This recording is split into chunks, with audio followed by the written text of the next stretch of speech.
Let's define awareness as a glowing ball of light. So imagine an orb, a glowing ball of light that can float around. Let's call that awareness and put that aside. Now let's define the mind. Let's define the mind as a vast space with many different areas within it. One area of the mind is angry, hatred, jealousy, joy, happiness, sex, food, art, science, technology. And by using your willpower and your powers of concentration, you can actually take your awareness, this ball of light, to any area of the mind that you want to go to. And here's the most important part. Where your awareness goes, that's where your energy is flowing. So if your awareness goes to the angry area of the mind, your energy is flowing there, it's actually strengthening that particular area of the mind. So this is the theory of it. If I took a watering can and I watered a garden bed, would the weeds grow or the flowers grow? Both, right? Water has no ability to discriminate between the weeds and the flowers. Whatever I water starts to grow. Energy is the same way as well. If I took energy and I invested it into something negative, it will grow and become more negative. If I took energy, invested it into something positive, it will grow and become more positive. Energy has no ability to discriminate between what's positive and what's negative. Whatever you invest energy into starts to grow and manifest in your life.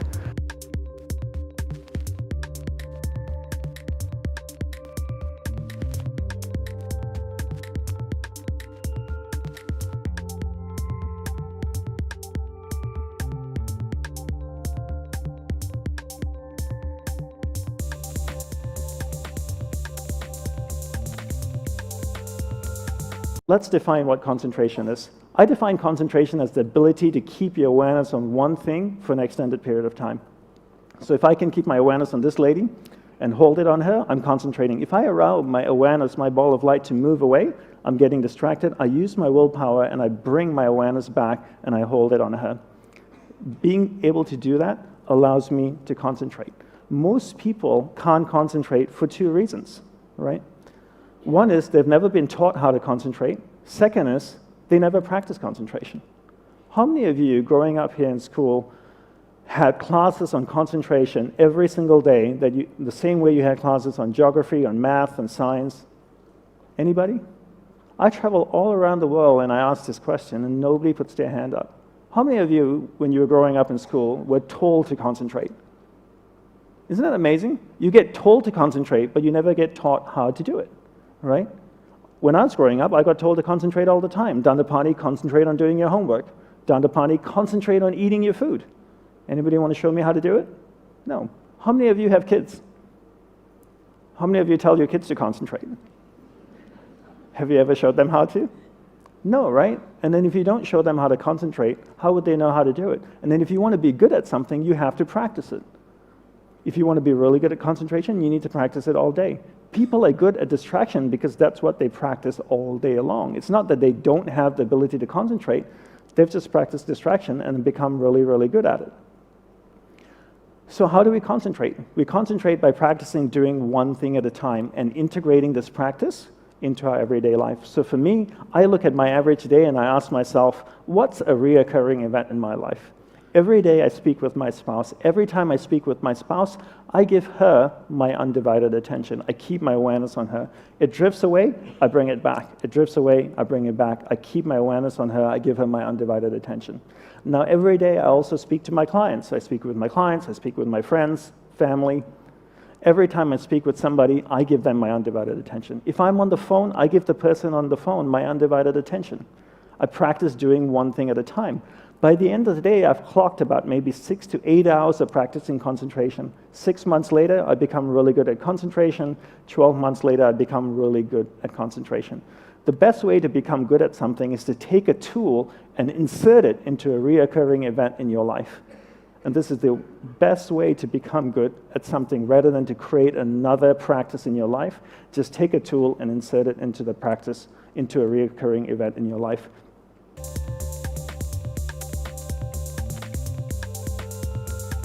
The other thing we need to learn to develop is our willpower, right? Everybody is born with various levels of willpower, but one thing we never get taught to do is to actually develop willpower. And willpower is like a muscle. I call it a mental biceps. If I could draw biceps around my mind, that would be my willpower. There are 3 ways to develop willpower. 1, finish what you begin. 2, finish it well beyond your expectations. 3, do a little bit more than you think you're able to do. All of these 3 ways require effort, and that effort is willpower.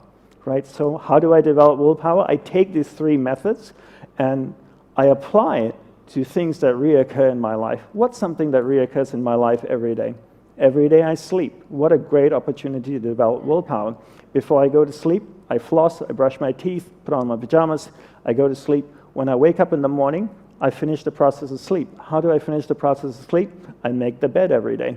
So every day I wake up in the morning, I make the bed. What's something else that I do every day? Every day I have breakfast. If I have time to make breakfast, I have time to eat breakfast, then I have time to do the breakfast dish and put it away, right? So I finish the process that I begin. And I bring this into everything that I do. Then throughout the day, I develop willpower. The more I practice this, the better I get. Now I have tremendous amount of willpower. After 6 months, I've developed a lot of willpower. Every time my awareness drifts away, I use that mental muscle, that willpower, to bring my awareness back. Then I use the powers of concentration that I've developed to hold my awareness on what I'm focused on. And because I'm focusing on that, where my awareness goes, energy flows, and now my energy is flowing towards what I want. That starts to manifest in my life. That's why it's so important, firstly, to understand there's a separation between awareness and the mind, two completely different things. You control where your awareness goes, you control where your energy is flowing, and you control what's manifesting in your life. And you use your powers of concentration and your willpower to hold your awareness on the priorities in your life.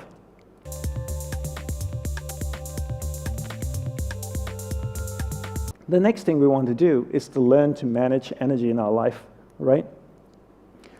This is based on the premise that we only have so much energy each day. We have a finite amount of energy each day.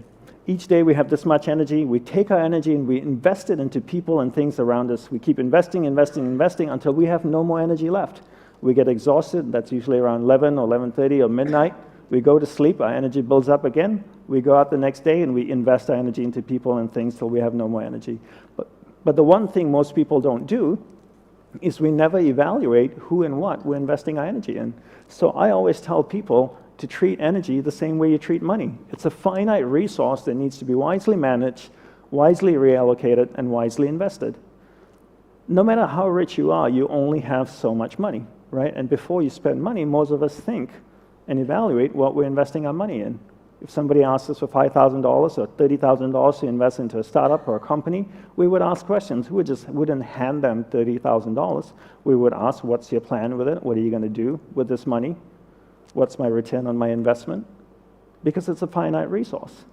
So why don't we do the same thing with energy? Before we invest energy into someone or something, why don't we evaluate if that person or that thing is deserving of our energy? Because if you only have this much energy, and if I took 10% of my energy and I gave it to John, that's 10% I could have given to my spouse, my business, the things and people that I love. Remember the law of thermodynamics. Energy cannot be created or destroyed, but it can be transferred or transformed from one thing to another, right? So I can't create energy. If I give 10% to John, I want to know he's going to do something good with it. Because if he's just going to squander it, I'd rather take it and give it to the people and things that I love. So why is it important to manage energy? For me, the greatest impetus for managing energy is death. Death is the greatest impetus for me to manage energy. I realize that life is finite, that I only have one life as me. And regardless of my beliefs, I know I have one existence and as Dandapani. And what happens after death, I'm not quite sure. We all have different upbringings, different religious beliefs. Some people say when you die, you go to heaven or hell. Some people say when you die, it's game over, that's it, nothing happens afterwards. Some people say when you die, you get reincarnated as a man or woman. And others say you get reincarnated as a man, woman, maybe an insect or an animal. But no one really knows. We have our beliefs and we hold strongly to them. But no one's ever died, gone to heaven, taken a selfie, come back, posted it on Instagram and said, look at me here in heaven, #PearlyGates, right? So we don't quite know, but the one definitive thing is that we know we're going to die. And I know I have a finite amount of life. I don't believe life is short, but I do believe it's finite. And because my life is finite, I want to be extremely clear where to focus my energy. There's no point learning to concentrate if you don't know what to concentrate on. So along with learning concentration, it's really important to also learn what to focus on. One way to do this is to spend 5 minutes each morning reflecting on what your purpose of life is. Get to know yourself. Most people are happy to spend time with other people and things, but very few people actually make time to spend time with themselves. So when you wake up in the morning, take a shower, go to a quiet place in your house, sit down, and ask yourself, questions about you. What do you want in life? What's my purpose in life? Why am I here? What do I love? What am I passionate about? How many people can genuinely answer, this is my purpose in life? Very, very few people. Once you're clear with your purpose, you know what to concentrate on, and you know what to direct your finite amount of energy towards.